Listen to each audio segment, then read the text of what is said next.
सभी को नमस्कार दोस्तों। आज आपका 12 फरवरी का जो फर्स्ट शिफ्ट और सेकंड शिफ्ट है उसका एग्ज़ाम हो चुका है।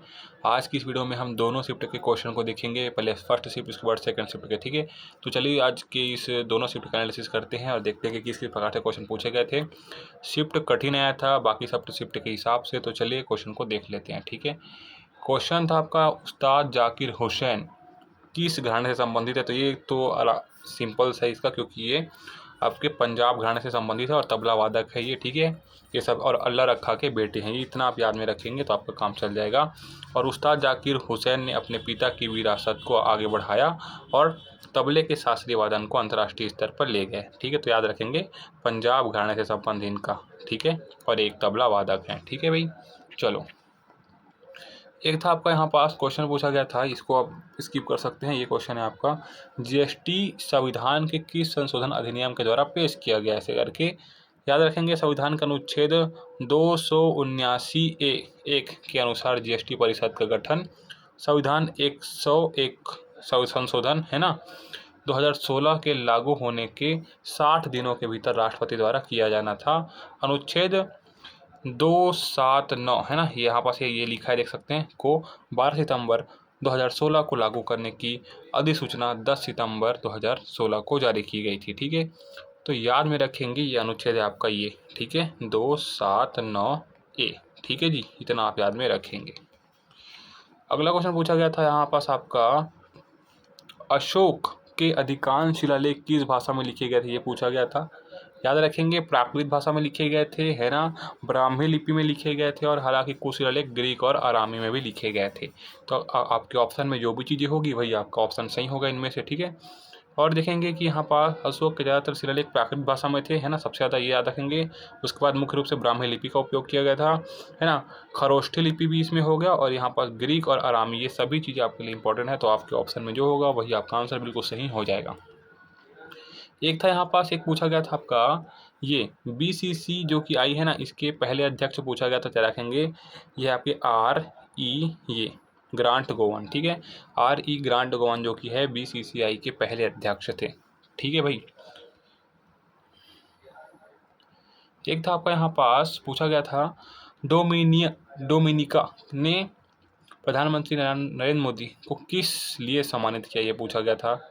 याद रखेंगे डोमिनिका है ना के राष्ट्रपति की राष्ट्रमंडल के राष्ट्रपति महामहिम सिल्वेनी बर्टन ने, है ना, यहाँ पर याद रखेंगे महामहिम सिल्वेनी बर्टन ने प्रधानमंत्री श्री नरेंद्र मोदी को उनकी राजनीतिक कौशल, कोविड-19 महामारी के दौरान डोमिनिका को दिए समर्थन और भारत और डोमिनिका के संबंधों को मजबूत करने तथा उसकी प्रतिबद्धता के लिए सर्वोच्च राष्ट्रीय पुरस्कार ये दिया आपका, डोमिनिका अवार्ड ऑफ ऑनर, ये दिया आपका, याद में रखेंगे।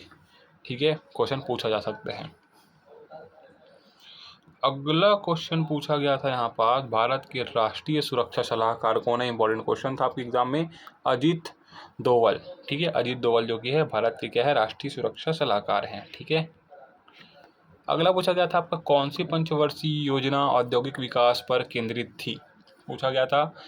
याद में रखेंगे 7वीं पंचवर्षीय योजना जो कि थी वो क्या थी आपकी, औद्योगिक विकास पर रही थी। यहाँ पास आप देख सकते हैं, जो कि 1985 से 1990 तक चली थी आपकी 7वीं पंचवर्षीय योजना, औद्योगिक विकास पर केंद्रित थी। यहाँ पास आप देख सकते हैं। ठीक है, इस योजना का मकसद जो कि है प्रौद्योगिकी के विकास से उद्योगों की उत्पादकता बढ़ाना था, है ना। 7वीं पंचवर्षीय योजना के मुख्य उद्देश्य में सामाजिक न्याय के जरिए आर्थिक उत्पादन को बढ़ाना, खाद्यान्न उत्पादन को बढ़ाना, रोजगार पैदा करना और उद्योगों के उत्पादकता स्तर में सुधार लाना, ये सभी चीज़ें था।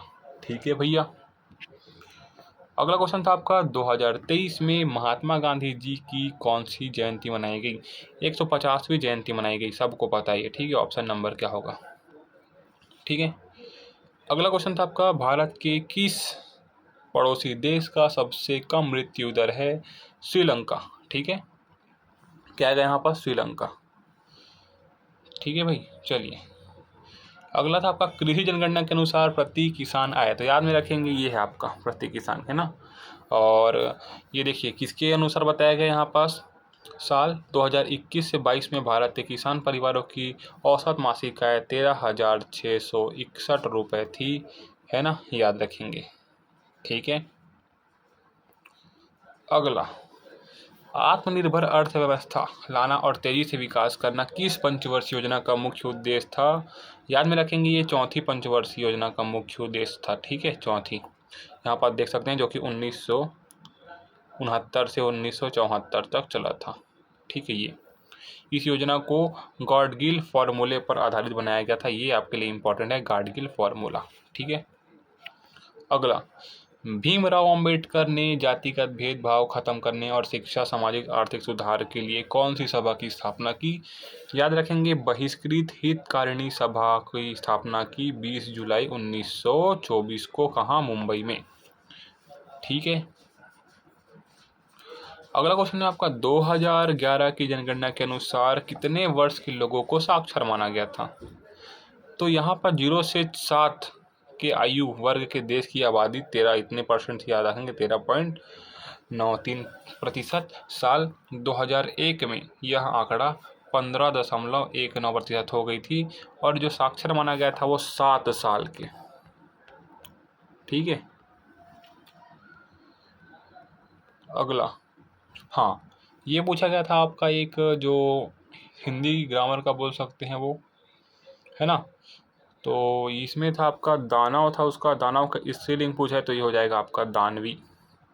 ठीक है, दानव का स्त्रीलिंग क्या हो जाएगा? दानवी। ऑप्शन दिया होगा आपके ऑप्शन में, यही होगा। बाकी आपका क्या बोलना चाहिए, चक्रवृद्धि ब्याज से आया था आपका एक क्वेश्चन, है ना। सिंपल इंटरेस्ट से आया था आपका क्वेश्चन, प्रतिशत से आया था। ठीक है, तो याद रखेंगे इतना।